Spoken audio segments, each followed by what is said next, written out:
الحمدللہ، اللہ تعالیٰ کا لاکھ لاکھ شکر ہے کہ مالک نے اپنی یاد کی توفیق اور موقع عطا فرمایا۔ لاکھوں اور کروڑوں درود حضرت محمد مصطفیٰ صلی اللہ علیہ وآلہ وسلم پر، جن کے طفیل مالک الملک نے یہ مہربانی عطا فرمائی۔ سامعین کرام، اللہ تعالیٰ نے قرآن پاک میں سورہ بقرہ آیت نمبر 65-66 میں ارشاد فرمایا، اور بے شک تم جانتے ہو ان لوگوں کو جنہوں نے ہفتے کے دن کی بے ادبی کی، تو ہم نے ان کو کہا تم ذلیل بندر بن جاؤ، پس ان کو ہم نے تم سے پہلے لوگوں کے لیے اور بعد میں آنے والے لوگوں کے لیے اور تم جو موجود ہو تمہارے لیے عبرت بنا دیا اور اسے پرہیزگاروں کے لیے نصیحت بنایا۔ سامعین کرام، اللہ تعالیٰ یہاں بنی اسرائیل کو مخاطب کر کے ان کو دی گئی 11ویں سزا کا ذکر فرما رہا ہے۔ جو یہود مدینہ منورہ یا گرد و نواح میں آباد تھے، ان کو اللہ تعالیٰ یہ فرما رہا ہے کہ تم اچھی طرح جانتے ہو، کیونکہ تم نے اپنے آباء و اجداد سے نسل با نسل پشت با پشت سنا ہے، اور اپنی کتب سماوی میں بھی اس کو پڑھا ہے کہ تمہارے آباء و اجداد نے جب یوم سبت یعنی ہفتے کے دن کی بے ادبی کی، اللہ تعالیٰ کی نافرمانی کی، تو انہیں کتنی زبردست سزا ملی۔ یہ جاننے کے باوجود تم اس بات پر مست ہو کہ تم صحیح ہو، صحیح دین پر ہو اور تم صحیح عبادت کر رہے ہو، اس لیے تمہیں کوئی ضرورت نہیں کہ تم حضرت محمد مصطفیٰ صلی اللہ علیہ وآلہ وسلم کی تابعداری یا غلامی اختیار کرو۔ تم اس کے بغیر اللہ تعالیٰ کے ساتھ تعلق رکھ سکتے ہو اور اپنے دین پر قائم رہ سکتے ہو۔ یہ تمہاری زبردست غلطی ہے۔ ایسا کر کے تم اللہ تعالیٰ کی نافرمانی کر رہے ہو۔ تمہاری یہ سب سے بڑی نافرمانی ہے، اس کی تم کو بہت بڑی سزا ملے گی۔ تم تاریخ اٹھا کر دیکھو کہ تمہارے آباء و اجداد کے ساتھ کیا گزری، ان کو نافرمانیوں کی کس قدر سخت سزائیں ملی۔ اب اگر سب سے بڑی نافرمانی یعنی اللہ تعالیٰ کی سب سے بڑی نعمت نبی آخر الزمان صلی اللہ علیہ وآلہ وسلم کی بے قدری کرو گے، تو تمہیں ان سب سزاؤں سے بڑی سزا ملے گی۔ اللہ تعالیٰ نے یہود کی آزمائش کے لیے یوم سبت کو قابل تعظیم قرار دیا۔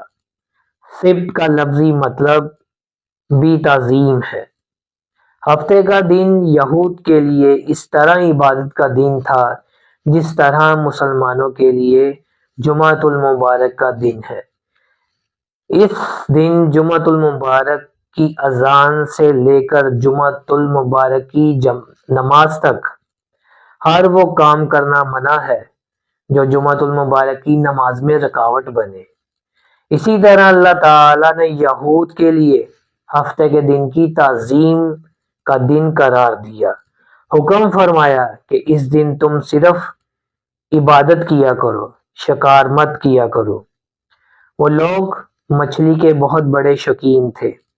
انہوں نے دیکھا کہ اللہ تعالیٰ کی قدرت سے دریا میں تمام مچھلیاں ہفتے کے دن ہی آتی ہیں اور دوسرے دن وہ غائب رہتی ہیں۔ ہفتے کے دن تمام پانی کی تہہ پر مچھلیاں ہی مچھلیاں نظر آتی ہیں، پانی نظر نہیں آتا۔ اب کیا کیا جائے؟ اللہ تعالیٰ کا حکم ہے کہ اس دن شکار نہیں کرنا، اور مچھلیاں بھی اسی روز زیادہ آتی ہیں۔ شیطان نے ان کے دل میں یہ بات ڈالی کہ اس روز شکار کرنے سے منع کیا گیا ہے، کوئی دوسری ترکیب اختیار کرنے سے منع نہیں کیا گیا۔ چنانچہ انہوں نے گڑھے کھودے، دریا سے نالیاں نکال کر پانی ان میں ڈال دیا۔ ہفتے کے دن جب مچھلیاں آئیں تو پانی میں بہہ کر ان کے گڑھوں میں چلی گئی جو واپس نہ جا سکی، اور انہوں نے اتوار کے دن ان مچھلیوں کا شکار کیا۔ انہوں نے اسی طرح کرنا شروع کر دیا، اور وہ کرتے کرتے اتنے مست ہو گئے کہ وہ بھول ہی گئے کہ ہمیں اللہ تعالیٰ نے اس دن بے ادبی کرنے سے منع فرمایا۔ اللہ تعالیٰ بھی ان کو ڈھیل دیتے رہے، مہلت دیتا رہا، اور اسی طرح 70 سال گزر گئے۔ ان میں جو اللہ تعالیٰ کے نیک بندے تھے، انہوں نے کہا کہ تم یہ بہت بڑی غلطی کر رہے ہو، اللہ تعالیٰ کی نافرمانی کر رہے ہو۔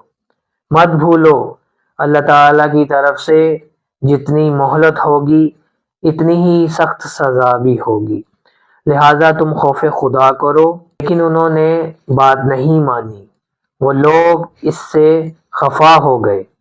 اس شہر میں جس کا نام ایلا تھا، جو شام اور مدینہ کے درمیان میں تھا، انہوں نے اپنے اور ایسی حرکت کے مرتکب لوگوں کے درمیان دیوار کھڑی کی۔ وہ لوگ دوسری طرف رہنے لگے۔ حضرت داؤد علیہ السلام اس وقت اللہ تعالیٰ کے پیغمبر تھے۔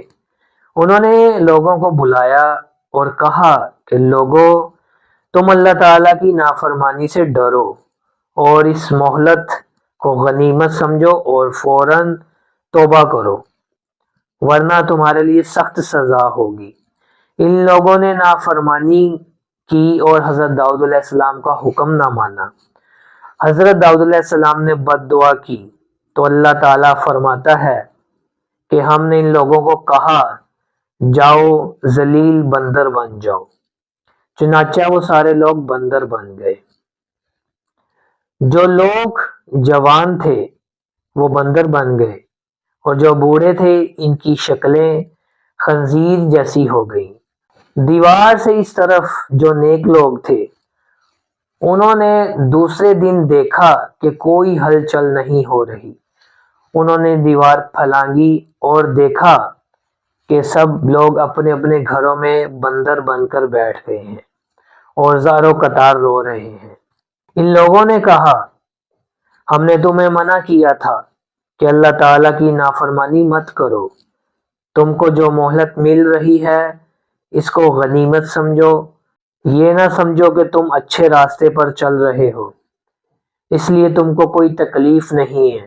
تم نے اللہ تعالیٰ کے حکم کی پرواہ نہیں کی۔ اللہ تعالیٰ کا حکم اٹل ہوتا ہے۔ تم نے نہیں مانا، جتنی تم کو مہلت دی گئی تھی اب تم کو سزا بھی دی جائے گی۔ چنانچہ وہ سارے بندر 3 دن کے بعد مر گئے۔ سامعین کرام، اللہ تعالیٰ تمام لوگوں کو نبی پاک صلی اللہ علیہ وآلہ وسلم، قرآن پاک اور اپنے بندوں کے ذریعے ہدایت کی طرف بلا رہا ہے۔ جو لوگ یہ سمجھ کے باوجود پھر مست ہیں کہ ان کو کچھ نقصان نہیں ہوا بلکہ ان کی دولت میں اضافہ ہوا، ان کی اولادوں میں اضافہ ہوا، ان کی دنیاوی خوشی میں اضافہ ہوا، اور جو اللہ تعالیٰ کے دین والے ہیں وہ تنگ دست ہیں، تنگ حال ہیں، مصیبت اور تکلیف میں ہیں، خواہ خواہ دن رات عبادتیں کرتے ہیں، راتوں کو جاگتے ہیں۔